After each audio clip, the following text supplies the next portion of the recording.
Thank you, Mr. Chair, and thank you, Mr. Speaker.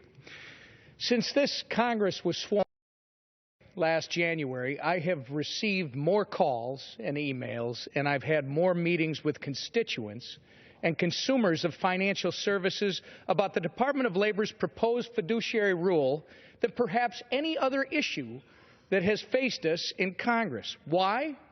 Because the Department of Labor's proposed fiduciary rule, if it is ever fully implemented, will actually harm the very people that it is purported to protect, middle and lower income investors. Mr. Speaker, I came to Washington to fight against out-of-control, top-down government bureaucracies, and this DOL rule is their latest mad creation.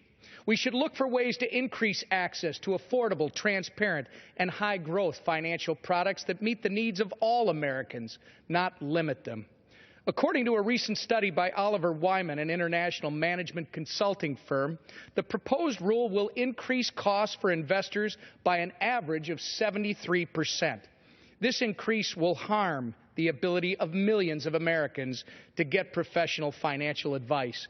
This is particularly disturbing considering research shows that assistance from a financial professional consistently leads to better retirement planning.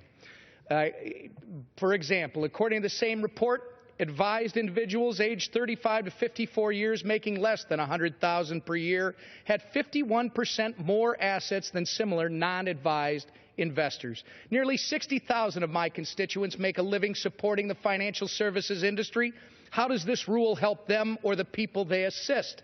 I recently heard from a financial advisor in my district, Ken from Blaine, Minnesota, who told me that this DOL rule is a solution in search of a problem and that it will adversely affect his clients. Hard-working Minnesotans are gravely concerned that this rule will cause many financial advisors to severely limit the types of products customers want, need, and desire. Or even worse, it'll force advisors out of the business.